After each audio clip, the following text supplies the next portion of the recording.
Symptoms. Look at the quick review, signs and symptoms of the heart attack, and then move more into a treatment phase. All right? And this is the treatment phase that is well advanced for you guys, but it's what you're seeing in the hospital. That's why we're going to do it. This is not something that you can do. You know, don't go start IVs on people in the hospital. But this is something that you're going to see, and as you see it, you need to understand what they're doing. It wouldn't be fair to you not to teach you what you're going to see, because you'll always be in the dark. You won't know what they're doing. This way you'll know what they're doing, and you can engage a little bit more positively. You'll feel better about it, all right? So this patient's coming into the hospital. He's demonstrating substernal pain. He was the smart one. He came in by ambulance. So he's having substernal chest pain. It feels like someone's sitting on him or squeezing him. Got the palpitations like he drank 2 Red Bulls. His heart's really beating hard. It's working hard. Radiating pain in his left arm or both arms, neck, jaw, back. All right, so you get this radiating type pain. The big one is the pressure chest pain. That is a classic sign. You don't always get the radiating of the pain. Remember your OPQRST and rate this on a scale 1 to 10. Dyspnea, so the patient's experiencing difficulty breathing, so you have them on a high concentration of oxygen, preferably a non-rebreather. You will see them put them on a nasal cannula in the hospital. So we'll say nasal cannula or non-rebreather. Nausea, they could be experiencing some emesis, and hopefully they don't have that feeling of impending doom, or probably CPR is soon to follow, right? So these are some classic signs that we look at. Others, sweating or diaphoresis. When you look at someone having a MI, remember myocardial infarction, they're usually bradycardic. The heart's going to slow down to protect itself. And a lot of the MIs that you see, the patient goes into this bradycardia. When you see the abnormal blood pressures, low blood pressure, that's a sort of a telltale sign that the patient's going into cardiogenic shock. Cardiogenic shock is most all the time fatal because the muscle itself is given out. So, but these pressures start to drop. You have to do a lot of work right here with the patient cardiogenic shock. They're going to stay alive through pharmacology for a long period of time until they can fix the problem with the heart. In cardiogenic shock, the main problem with the heart is contractility. You have this if it's through an MI.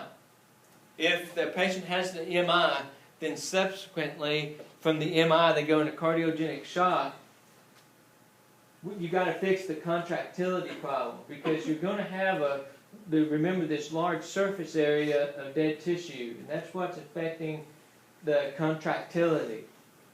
That dead surface area or that infarction site won't contract. Right, so you're going to lose contractility. Remember, and that's going to decrease what?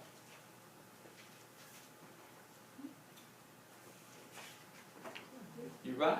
Cardiac output.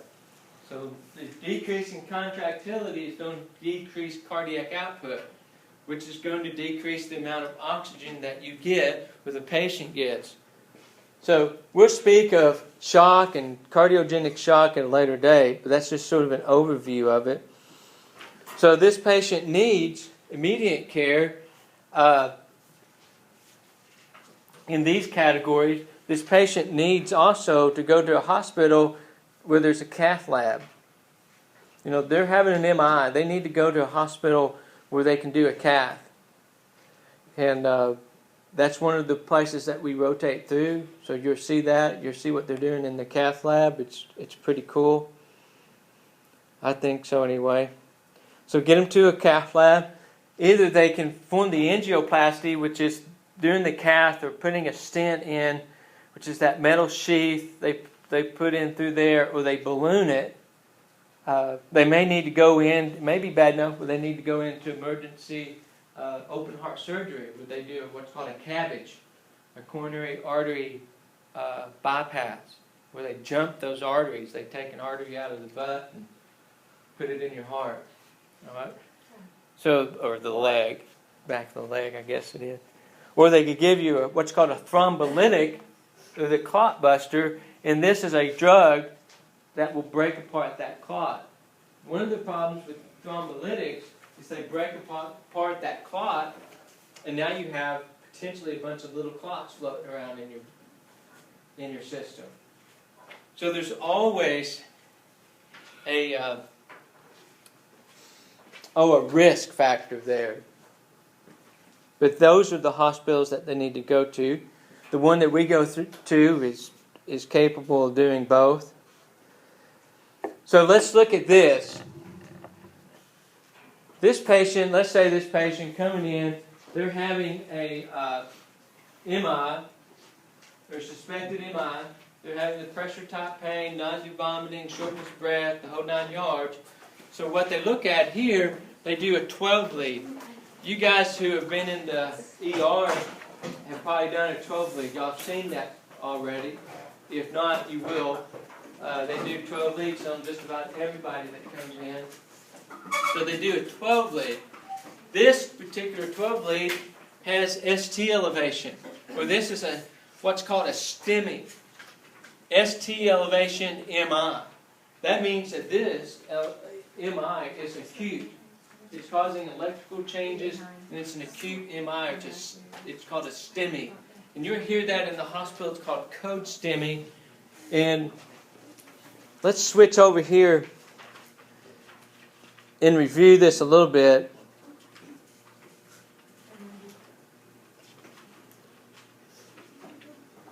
Maybe.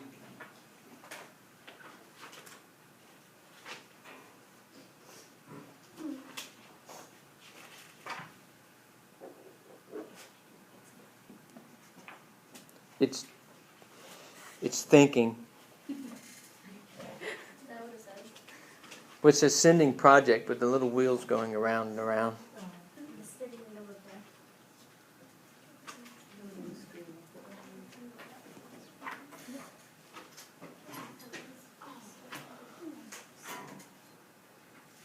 There we go.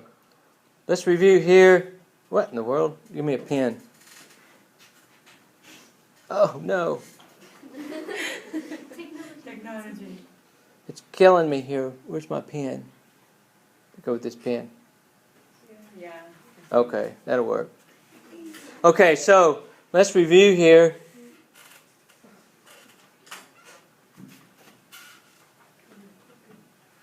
So I didn't draw a very good Q wave, but remember this is the P wave. P wave represents atrial depolarization. P wave also is saying that, or telling you electrically that the SA node is depolarizing in the atrium. This is the PRI, so this is where the AV node lies. That gives the heart that pause, right? Okay. The QRS complex, which is right here, tells you ventricle contraction. In the ST segment, this is the T wave, okay? The ST segment is between, you have Q, which is the first negative deflection, the R wave, which is the first positive deflection, and the S wave, which is the second negative deflection. So you have the S wave, so you have the P wave, there's your S wave. Then you come up and you have this part here. This here is your ST segment. And that's what we're looking for. We're looking at when somebody has an acute MI with electrical changes, they have ST segment. So you have QRS and then the T wave. So the segment right here between the S wave and the T wave is the ST segment. And with someone with an acute MI, this ST segment will elevate. Right? Now, the official definition for this, as far as ST elevation, when you hear that, oops, it's going back there. is that you have to diagnose, like here on this STEMI, you have to have ST elevation 2 millimeters or more in consecutive leads or continuous leads. A continuous lead is here is where they color the boxes for you.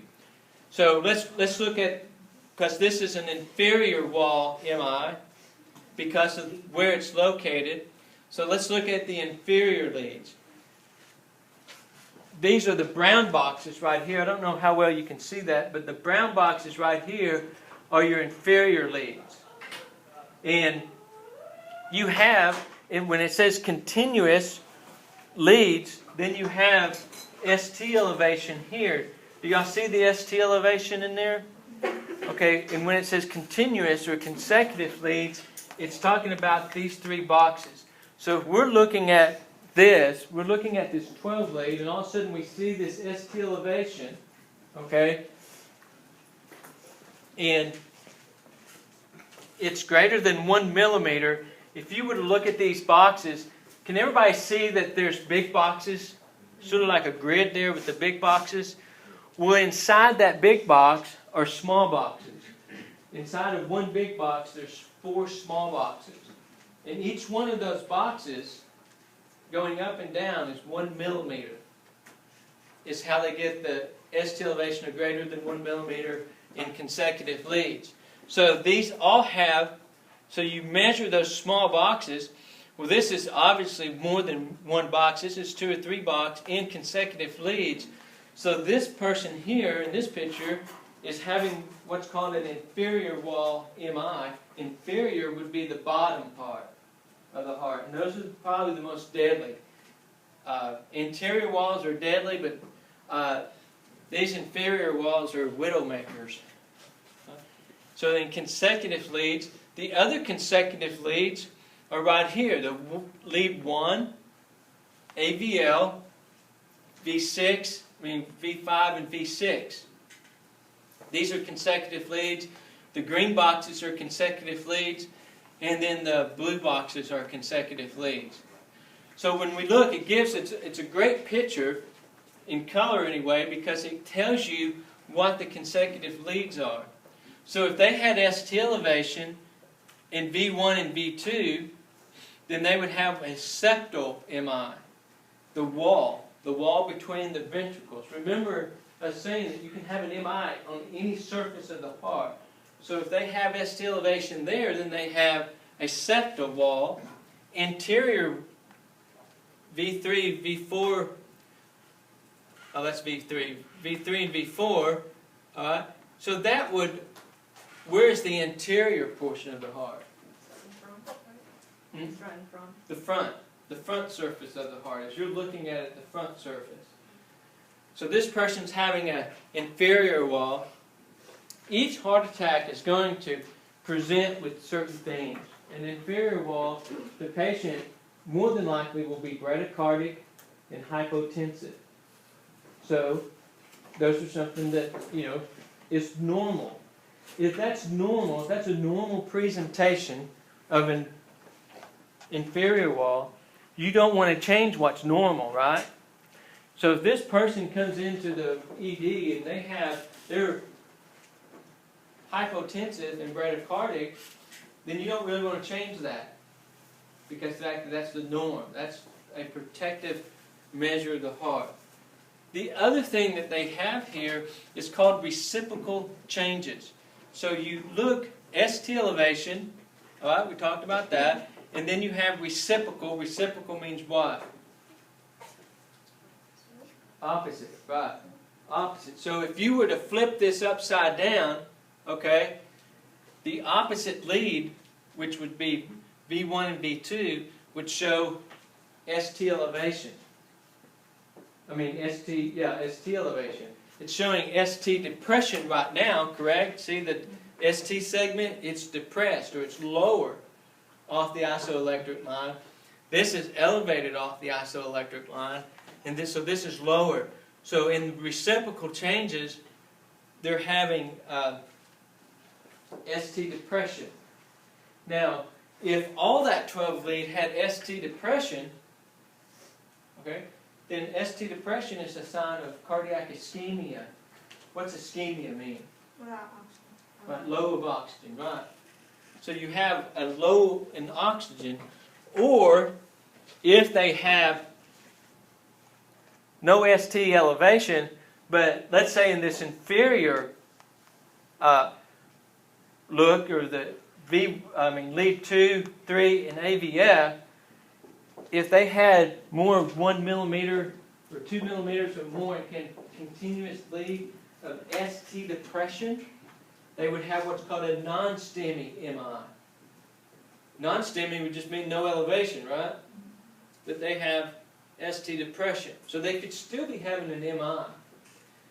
These only show up in probably about 30% of the MIs.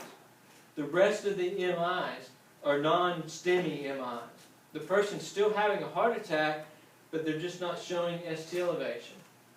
So how do we know that they're having a heart attack? If electrically it's not showing. Remember, the ECG only gives us electrical activity. All right? So electrically, they're not showing an MI. How do you think that they figure it out? Like he would still look like he has a heart attack, right? Yeah, you've got the signs and symptoms, but there has to be, you're at the hospital, there has to be definitive care now. There has to be saying, yeah, you're having the big one, you're having an MI. Okay. Y'all probably haven't heard of this yet, but let's look at this. So, everybody good with the STEMI, or ST elevation? So, that's something to watch for when you guys get in the hospital. There's someone to come in, heart attack, they'll do a 12 lead, and all of a sudden you hear code STEMI, then that's telling you in the emergency room or somewhere someone's having a heart attack. So let's look, let me see if I can go back to the drawing board here a little. So we look at now, let's say this same person having crushing, sitting, feels like someone's sitting on their chest, tight pressure in their chest, nausea, vomiting, radiating pain, they're diaphoretic, they look like they're having a heart attack, but no ST elevation, okay? What they will do is they will start drawing some blood work.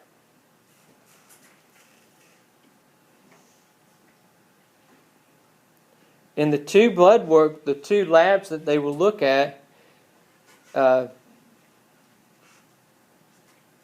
is a CKMB or a troponin.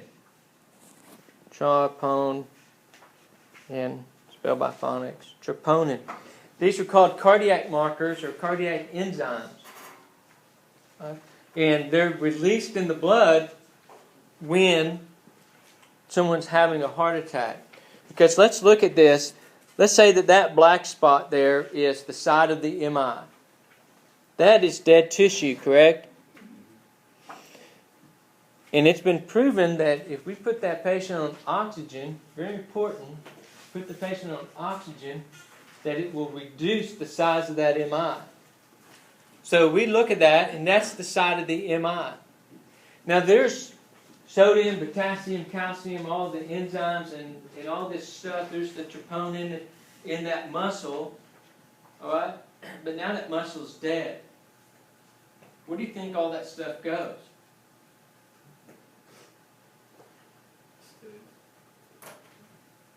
It's dead tissue. What do you think? You got troponin, you got sodium, potassium, calcium. You got all of it right in here in that muscle, and that spot is dead. Out. Okay, so where does it go out? Right, that's right. It goes back. It's released. All these cardiac enzymes are released back into the blood.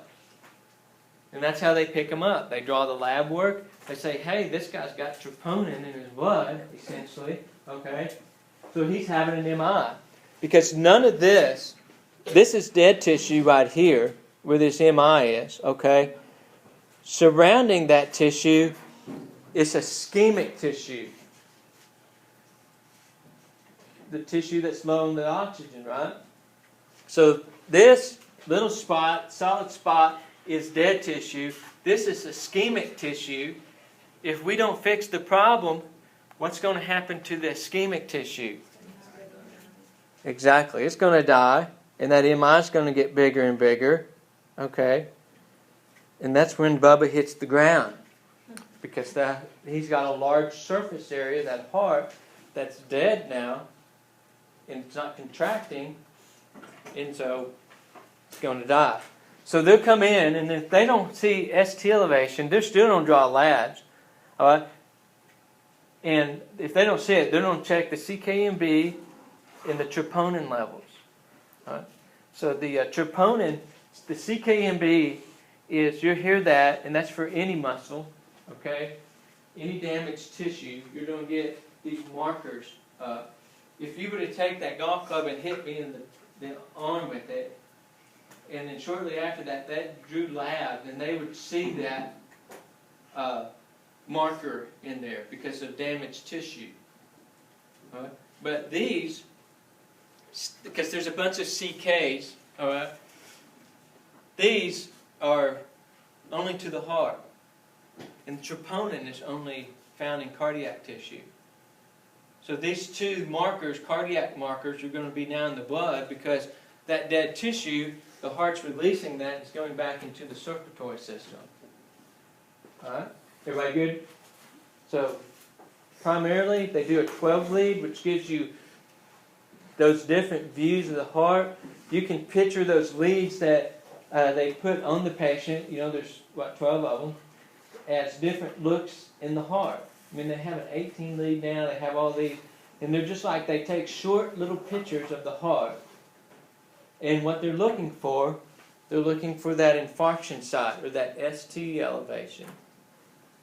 And if they don't have that, then they will look at the lab.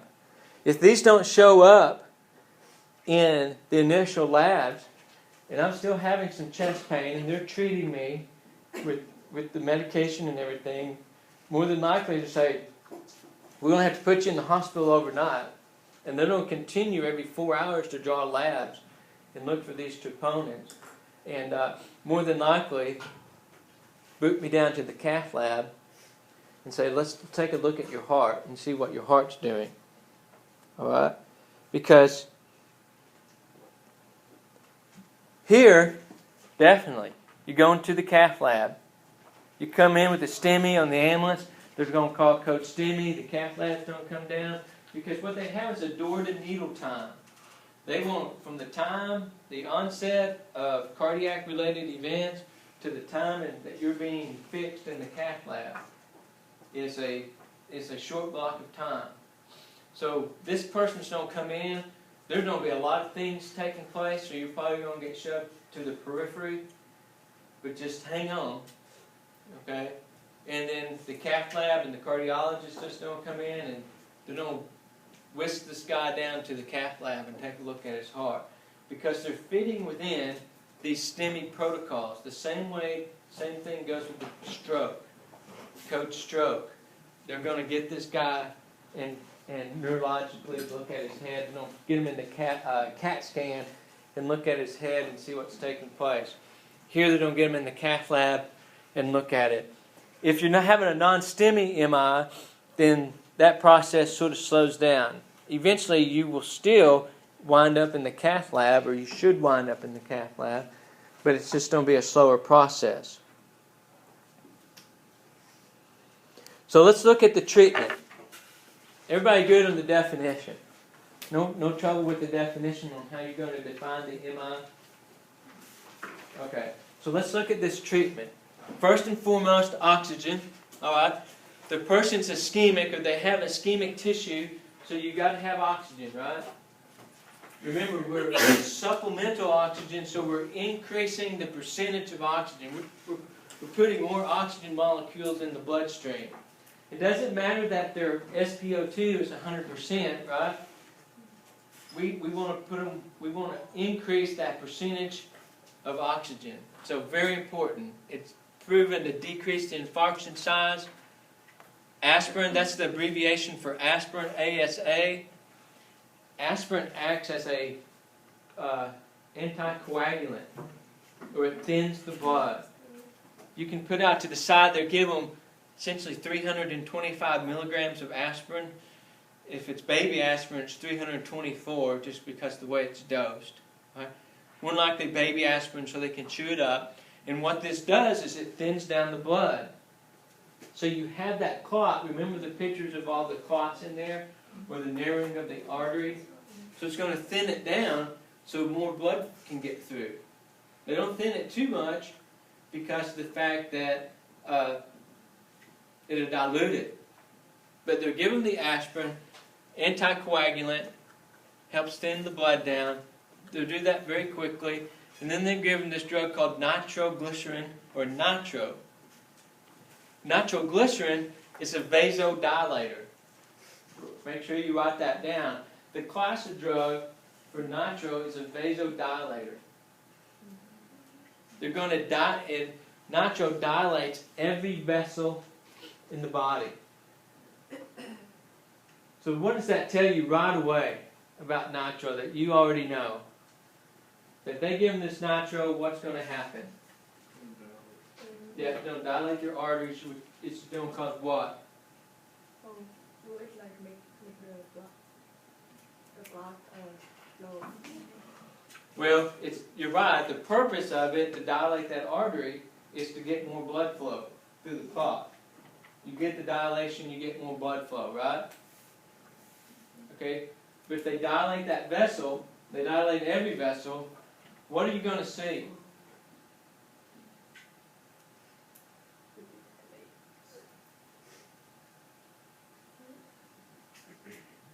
You have a vessel here that is a normal sized vessel filled with the same volume, no volume loss. You give them the nitro, all right, which is used to dilate the vessel. It's going to help relieve the chest pain because more oxygen can get to that area now because of the bigger vessel. So you dilate this vessel. Now, what are you going to have? What are you going to see? Hmm? Air. I can't hear you. Air. No, it won't be air. It's a vacuum closed system. What about the blood pressure? Someone said blood pressure. It's going to lower blood pressure. Exactly. It's going to decrease the blood pressure because your container is bigger. All right? Here you have a pressure, right? You have a pressure because you have blood exerting pressure against the walls of the artery. So you're going to have that pressure. Now you've made your container bigger. You haven't changed the volume. So it's going to decrease the pressure in there. It's going to decrease the blood pressure. We're going to use 90 to 100 systolic blood pressure as the marker. When you give any medication, you have indications and contraindications and side effects. All right. Of course, you have the dose. The dose of nitroglycerin that they're giving is 0.4 milligrams. And it's given SL, or sublingual. It's given under the tongue. This initial nitro that they're giving. So this person's coming in, they're having the classic signs, they're giving the oxygen, they gave them the aspirin to thin their blood down. Now they're going to give them some nitro if their systolic blood pressure is above 90 to 100. If their systolic blood pressure is below 90 to 100, it's contraindicated to give nitroglycerin. What's contraindicated mean? Right, against the indication. The indication is why you're giving the medication. Contraindication saying you can't give this. And in nitroglycerin, a contraindication is a low blood pressure, hypotension. Because let's say they have a systolic blood pressure of 80. And I give them the nitro, what's going to happen to their blood pressure? It's going to lower even more. If we lower the pressure too much, it's going to be like a tire. It's going to go flat. You've got to keep the pressure up, the kidneys require a systolic pressure of 80 to perfuse. So in order for the kidneys to work, they have to have a systolic blood pressure of 80. Below 80, you're shutting down the kidneys. So you would send this patient potentially maybe into renal failure by doing something like that. So we're setting this up. We have the nitroglycerin. We're going to vasodilate in order to get more blood to that area that's ischemic. Their pressure is above 100 systolic, so it's not contraindicated to go ahead and give the nitro. Of course, you have other ones, like if you're allergic to it, right? Hypersensitive. Everybody knows that. You can't give a medication to someone if they're allergic to it. So their pressure is above 90 to 100, so we're going to go ahead and give it sublingual. And we can give up to 3 doses of nitro every 5 minutes, or Q, right? If you write medical things, it's Q 5 minutes, or every 5 minutes, as long as their pressure stays above 100, 90 to 100. If their pressure drops below 90 to 100, it's contraindicated. We can't give them the nitroglycerin. So we're going to have to figure out something else. So everybody okay so far with the nitro? Aspirin, oxygen? Like how do they put feet and Oh, very good. Sorry. I'm glad you said that. There's two. Con corrected me. I'm glad she did. You'll see a couple different versions of nitro. One, you'll see what's called nitrostat. It's sort of in this pump spray. This was popular a couple years ago, and they're moving away from it. Anyway, you have the patient lift their tongue up, touch the roof of their mouth, and you spray this under their tongue. All right? And then that's how you would deliver this. What they're going to more now is the pill. And we'll look at this pill. It's a very small pill. I'll pass it around in a minute. Don't touch it because it can absorb through your skin, okay? When we give this thing, we pour them in the lid. Like that. I'll go ahead and pass it around in the lid. And that would go under their tongue. And you would give, it would dissolve sublingual under their tongue. Sublingual is a very fast absorption rate. So that's going to absorb very quickly. So you could either spray it under their tongue or give them the pill, put that under their tongue. Most people going to those pills, back to those pills. You can give a better dose with that pill. The spray, you're not quite sure how much nitro you're giving them. With this, you're sure you give them 1 nitro Q5 minutes, as long as their systolic pressure remains above 100, 90 to 100. All right? So that's the way that medication is delivered. Now they have IV nitro, so after they start them on the sublingual nitro, okay, they may start IV. They may start giving it to them through the IV. That's something that you would see in the ER and the ICU. All right? The other drug that you may or may not see is called a beta blocker. A beta blocker blocks the beta responses of the heart. Yeah, it's 2 words. So back to the drawing board here. It blocks the beta responses. So beta is this B with the little tail on it. Okay, you have beta 1 and beta 2 medications. You also have alpha medications, but we're just talking about betas right now. Beta 1, if it's a beta 1 medicine, it's for the heart. Beta 2 is for the lungs. And the way that I keep that straight is 1 heart, 2 lungs. Okay? Now, a positive beta 1 drug will increase the heart rate. If I administer you, let's say, epinephrine, which we'll talk about much later, but we're going to give you some epinephrine, some epi. Epi is a beta drug. It's going to speed, it's a beta 1 and beta 2 drug. So it's going to speed your heart rate up, and it's going to cause bronchodilation. All right? So a beta response, a beta 1 response, would increase the heart rate. So what would a beta blocker do?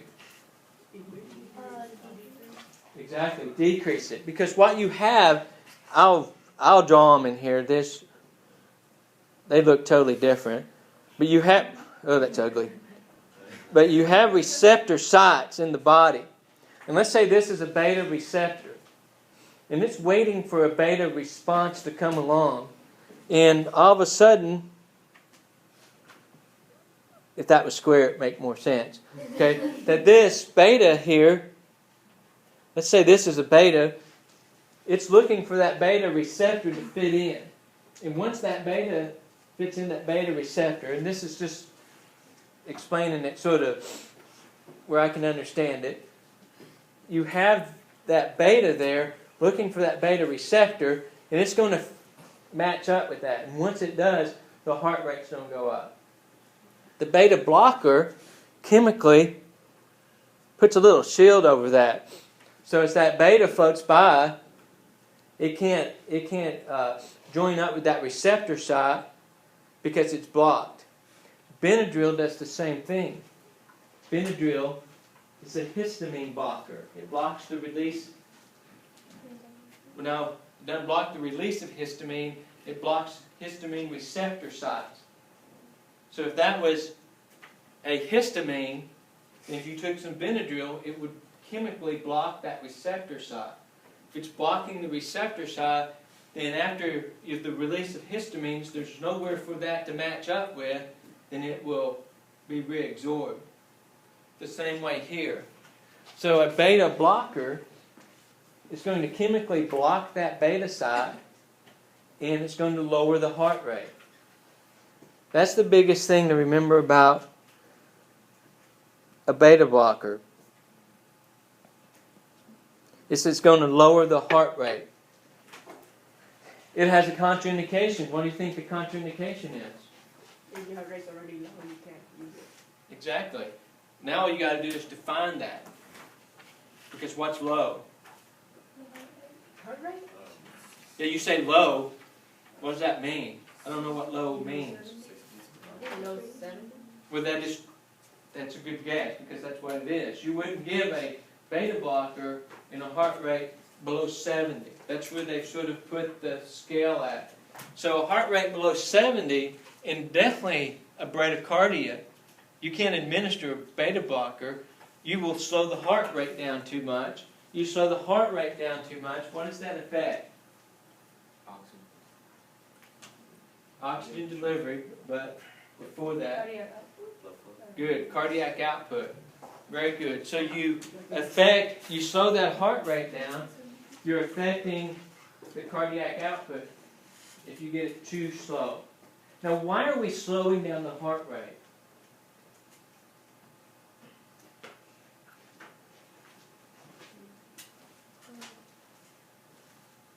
Let's say I'm going to work out here. I'm going to bench press this ruler.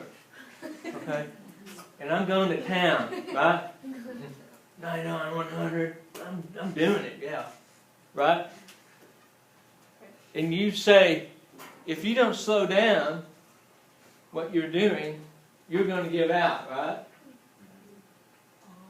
So I'm going to slow down what I'm doing so I can last longer. Here I was maybe 10 reps per minute, or 10 reps, 100 reps per minute, right? I'm going to 100 reps per minute. I'm repping them out. And he's saying if you don't slow down, you're going to give out. So I'm going to slow down to about 50 reps per minute, 40 reps per minute. Now I can do this longer, right? With the same amount of strength. So you see the correlation? It's going to slow the heart rate down so the heart can last longer. What the technical term is the workload of the heart. A beta blocker is going to reduce the workload of the heart. Now, here's something in contrast. Okay? Nitroglycerin increases the workload of the heart. So we're sort of balancing act here. Why does nitro increase the workload of the heart?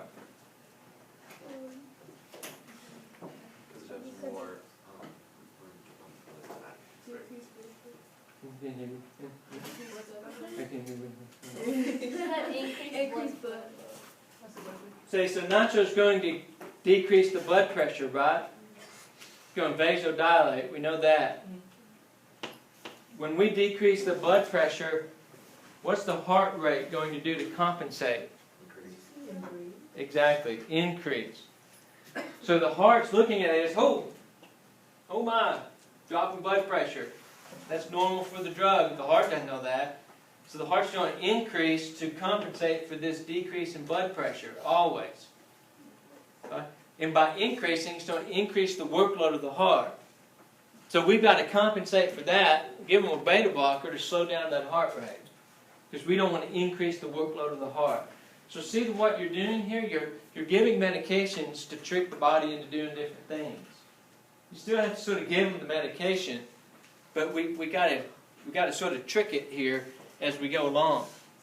So oxygen for the supplemental oxygen, increase the oxygen, aspirin to thin the blood, nitro to vasodilate, watch the blood pressure, all right? Beta blocker to slow down the heart rate. We won't get into names. Some of the names that you might hear is low pressure, or you might hear the big name metoprolol. These are all sort of beta blockers. Once you get into a little bit more pharmacology, you can start looking at the end of the word, and that tells you what it is, what family it belongs to. But anyway, so you get the beta blockers, and then the last drug that we'll give them is morphine. More morphine is your friend. Now, morphine, the class of drug morphine is an analgesic. What do you think that means? Pain. Analgesic. It's the same as Tylenol. Tylenol is an analgesic. All right. Why do we use morphine for the pain? You have this pressure pain. Now this is not muscular pain. This is pain caused by the lack of oxygen, right? So why are we giving them morphine? Because morphine will work good on like a fracture or a musculoskeletal injury. But we're giving them morphine, or we give them morphine for the analgesic property, because remember, a lot of these medications are used for different things. To give you a hint, nitroglycerin is used for the first round, or the first line drug in symptomatic. Symptomatic would mean what? They're having symptoms. Okay, symptomatic hypertension. So we give them a little nitro. Why don't we give them nitro? Decrease blood pressure. Okay. Now nitro short.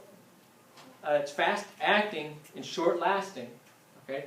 But we want to drop their blood pressure because they're symptomatic. We don't want to have them a stroke. So that's something here that nitro does.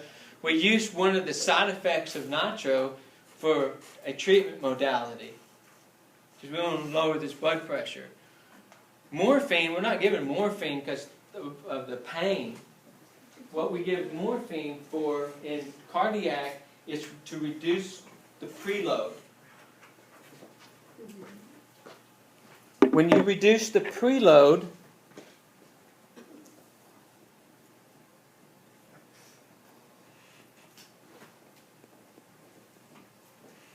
and we will learn a lot more about preload in next semester, more than you want to know, okay? But you have, and this is the aorta, okay? What vessel would this be coming up from the bottom and the sort of the top into the right atrium? The vena cava, right?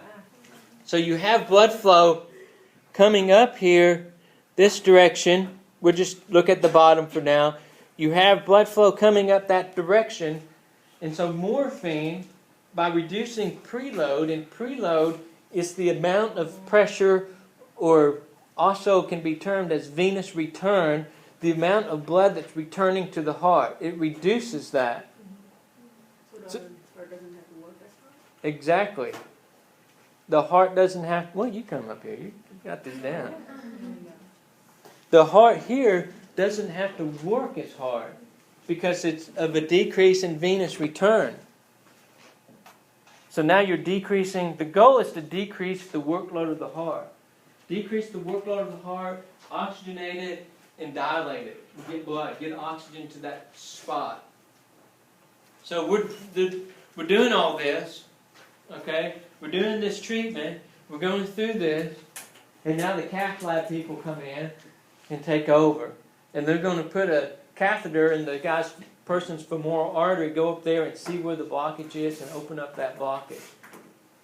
And that's more of definitive care when they open that blockage up in the cath lab. Everybody good with that? Oh, that's the way you do that. Who knew? Okay. So, let's look at this for the break. Having chest pain. This is an algorithm. And all medical people work off an algorithm. It's sort of a box type drawing. You guys know what algorithms are, right? So you have this person over here having chest pain. They come in. It's an emergent thing. You provide them oxygen. You keep the patient at rest. You don't have them walk or move or exert themselves. Because remember, our goal is to decrease the workload of the heart, right? So you get them, you try to reassure them. You give them the medication, which the acronym for that is MONA. Not necessarily in that order, but MONA. M-O-N-A. Morphine, oxygen, nitro, aspirin. So that's how you would remember the treatment modality is MONA. Morphine, oxygen, nitro, and aspirin, but you're given a different order. Okay? ABCs always, get baseline set of vitals, baseline SpO2, start your sample assessment, figure out what's taking place, monitor them, do an ongoing assessment, get these medications on board, get a hold of the cath lab, get them down in the cath lab. Right? Now, if you're the cardiologist, your job starts at the cath lab, right? So that would be sort of your algorithm here for treating this chest pain.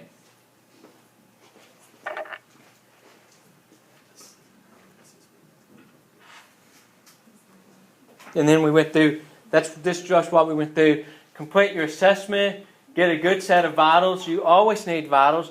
Remember, you can give nitro 3 times, right? What do you need to do between each medication administration? Exactly. Check the blood pressure. Because you want to make sure it's not below 100. Blood pressure? Yes. Keep them at rest, provide them oxygen, and then down here, the MONA acronym. Morphine, oxygen, nitro, and aspirin. Questions?